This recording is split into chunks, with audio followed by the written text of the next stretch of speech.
Okay, जय Hind everyone. जैसा कि आपको पता है कि आज अपना एफ कैट 1 2026 का एग्जाम था। तो एग्जाम काफ़ी लोगों की क्वेरी थी कि एग्जाम किस पैटर्न पे था और क्या डिफिकल्टी लेवल था और उसकी एक्सपेक्टेड कट ऑफ क्या होगी और कब तक रिजल्ट आ सकता है और फिर उसके बाद लेटर प्रिपरेशन करा दिया है। तो हम इन सब चीज़ों के बारे में बिल्कुल क्लियरली डिस्कस करेंगे। तो जो एग्जाम पैटर्न था वो EDCIL जो कि एक सब ब्रांच है TCS की, उसके द्वारा कंडक्ट कराया गया था। जैसे TCS के आपने प्रीवियसली कोई एग्जाम दिए हो जो कि पहले SSC की कंडक्ट कराती थी एग्जाम, लाइक CGL, CHSL, और रेलवे की एग्जाम है वो भी TCS के द्वारा कंडक्ट कराए जाते हैं। तो कहीं ना कहीं जो पैटर्न था TCS का वो उसी के बेस था, ना कि जो प्रीवियसली CDEC करा रही थी एफ कैट का एग्जाम। तो थोड़ा उससे डिफिकल्ट था जो कि TCS एज पर हर साल जो कराती है SSC के उसके रिलेटेड था। ठीक है, तो उसमें ज़्यादा कोई भी ऐसा डिफिकल्टी है नहीं है। जैसा कि सभी लोग बात कर रहे हैं, जो भी स्टूडेंट्स एग्जाम सेंटर से निकल कर आ रहे हैं वो बात कर रहे हैं कि इसमें थोड़ा डिफिकल्टी लेवल है। डिफिकल्टी लेवल थी बट नॉट इनफ कि लोग उसको अटेम्प्ट ना कर पाएं। जैसा कि इंग्लिश का जो भी सेक्शन था वो थोड़ा बहुत डिफिकल्ट था एज पर प्रीवियसली। थोड़ी जो बुकअप थी उसका पार्ट भी थोड़ा इजी आता था, बट इस ईयर कहीं ना कहीं वो पार्ट थोड़ा ज़्यादा डिफिकल्ट हो रहा था बुकअप का। बाकी का नॉर्मल था।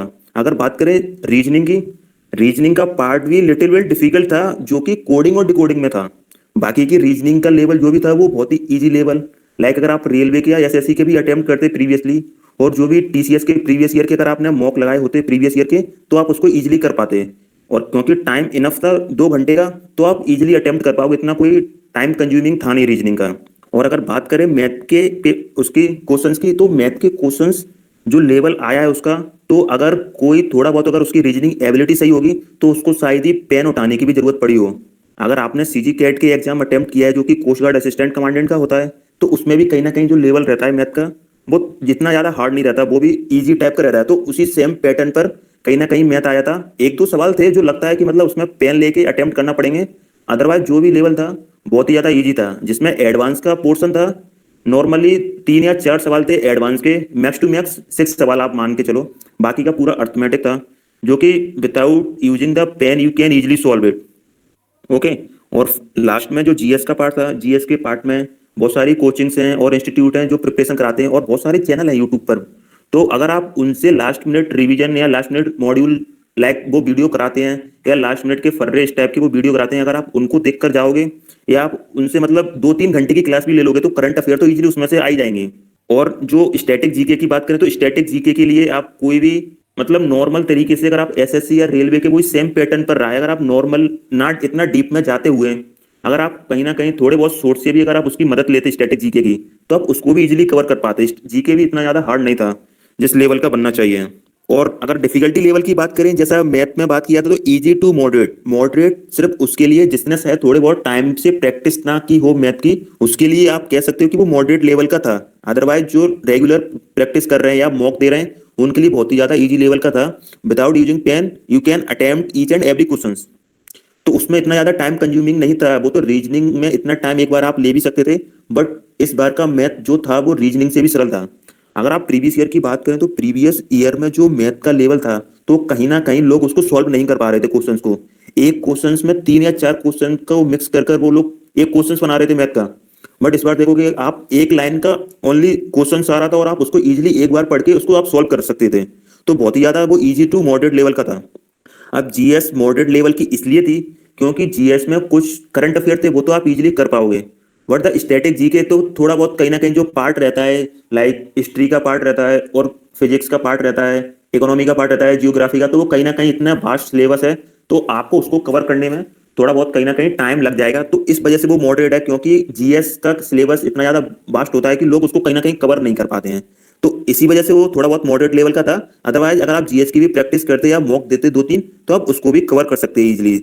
Now if you talk about the reasoning, तो रीजनिंग का मॉडरेट टू हार्ड लेवल इसलिए कह सकते हैं क्योंकि कुछ जो लोग थे या कुछ और बच्चे थे जो साथ में मेरे गए थे या एग्जाम सेंटर पर जहां से मैंने पता किया है, और साथ के जो भी फ्रेंड्स थे या और भी लोग थे, तो वो बता रहे हैं कि मॉडरेट लेवल टू हार्ड इसीलिए क्योंकि उसमें कुछ कोडिंग या डिकोडिंग के क्वेश्चन ऐसे थे कि वो उसको सॉल्व ना कर पा रहे थे।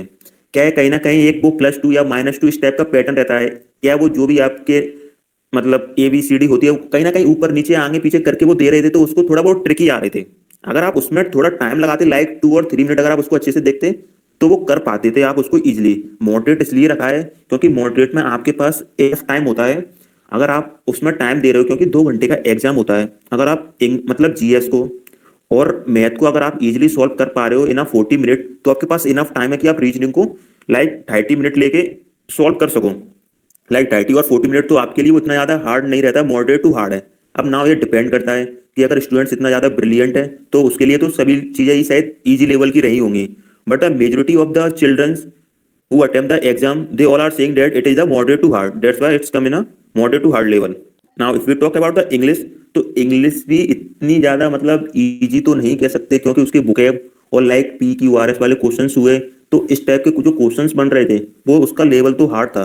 क्योंकि अगर आप देखोगे लाइक, अगर आप बहुत सारे जो बच्चे होते हैं वो ब्लैक बुक का यूज करते हैं टू स्ट्रॉन्ग देयर बुकेब, बट वो कहीं ना कहीं वो उस ब्लैक बुक में से भी नहीं आ रही थी। और जो भी टीचर हैं इंग्लिश के, अगर आप उनका 3 महीने या 6 महीने का कोर्स करते हो तो प्रोबेबली है कि वो उसमें आपको कहीं ना कहीं सिखाएं, बट शायद इतना ज़्यादा टाइम नहीं रहता है, क्योंकि हर 6 महीने में एफकेट का और सीडीएस का एग्जाम होते ही रहता है।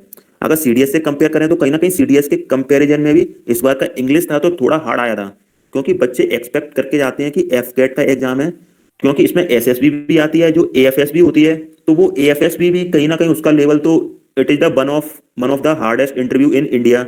तो बच्चे इसका प्रिपरेशन करके जाते हैं कि कहीं ना कहीं पेपर थोड़ा इजी बने या लो लेवल का बने, बट जो इंग्लिश आई थी तो इस हिसाब से इंग्लिश थोड़ा टफ बन गई थी, जो कि थोड़ा करने में मुश्किल आ रही थी, और ऊपर से 30 क्वेश्चंस आते हैं इंग्लिश के, तो इस वजह से थोड़ी बहुत प्रॉब्लम आ ही रही थी बच्चों को। तो इंग्लिश का लेवल हार्ड कह सकते हैं कि वो हार्ड आया था। जहां तक कि सभी बच्चों का जो रिव्यू आया है वो सभी लोग बता रहे थे कि इंग्लिश का लेवल अच्छा आया है, तो हम इसको हार्ड की कैटेगरी में बोल सकते हैं। अब बात करते हैं कट ऑफ की, कि कट ऑफ कितना रहेगा। तो 2 ब्रांचें होती हैं उसमें, एक टेक्निकल ब्रांच होती है, एक नॉन टेक्निकल ब्रांच रहती है।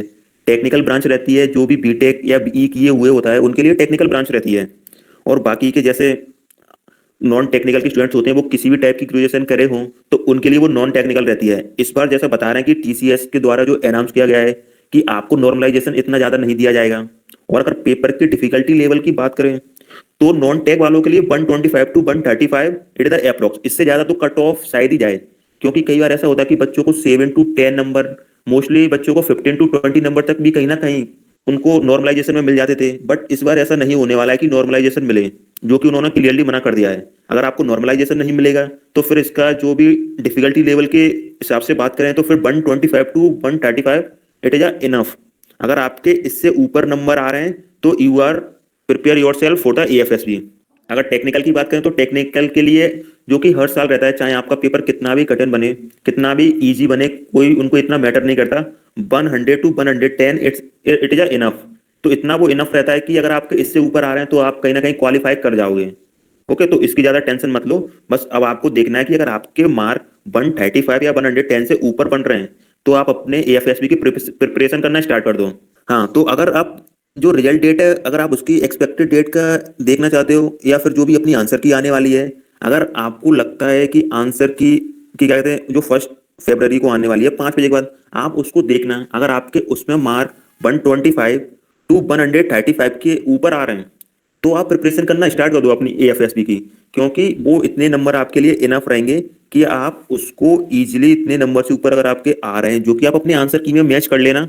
जो आपको सिंपल फॉर्मूला पता ही है कि हर एक जो आपका आंसर सही है उसके लिए आपको 3 नंबर मिलेंगे, और जो भी आपका रॉन्ग है उसके लिए -1 होगा।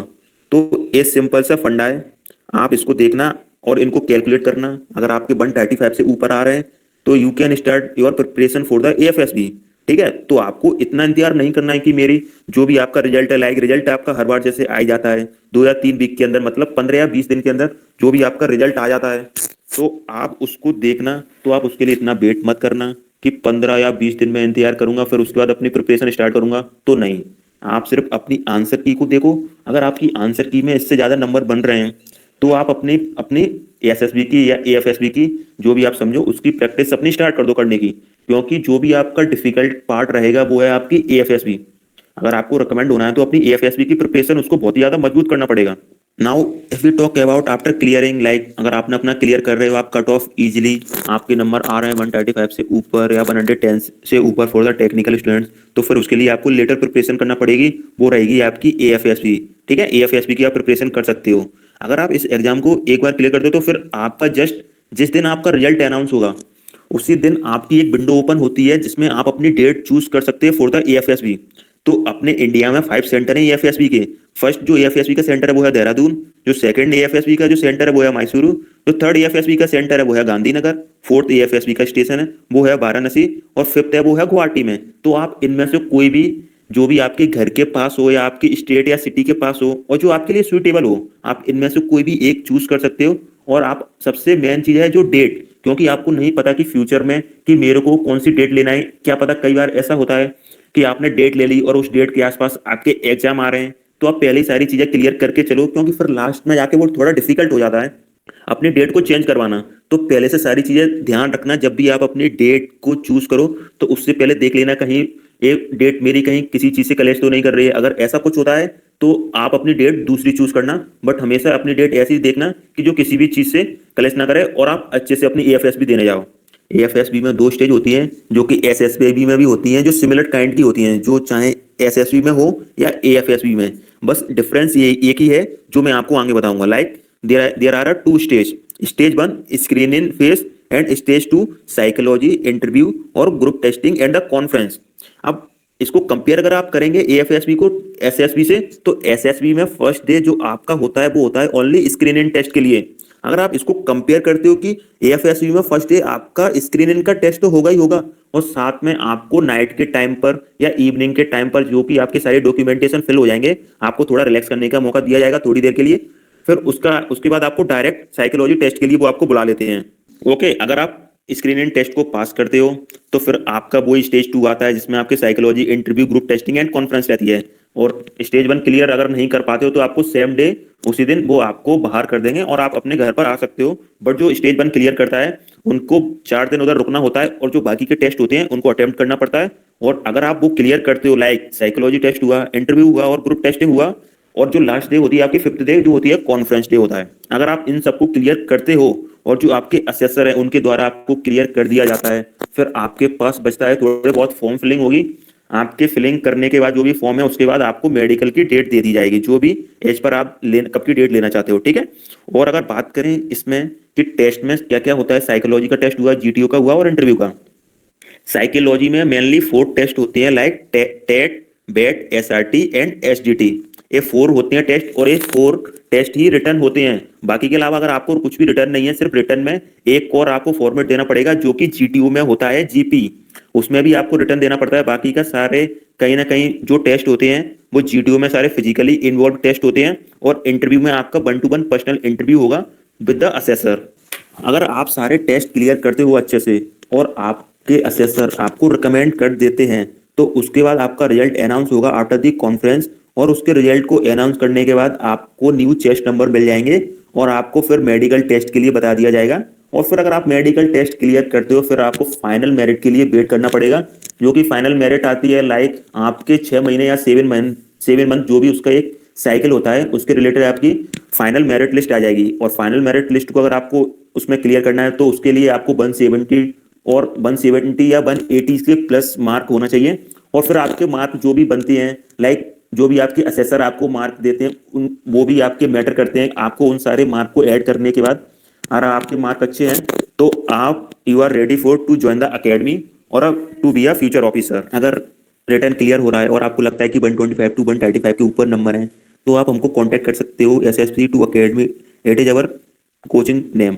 तो अगर आप हमको इजीली कांटेक्ट कर सकते हो अगर आपको लगता है कि आप क्लियर कर सकते हो। थोड़ी बहुत भी कंफ्यूजन है कि एएफएसबी में क्या होता है, क्या प्रोसीजर रहता है, like you are able to clear it और नॉट। अगर आपको कोई भी ऐसी प्रॉब्लम आती है just contact us to our number which are shown on your screen. आप इस पर कॉन्टेक्ट कर सकते हो। हमारे रिजल्ट हैं वो बहुत ज़्यादा अच्छे जा रहे हैं और लाइक बच्चे जो हैं वो रिकमेंड भी हो रहे हैं।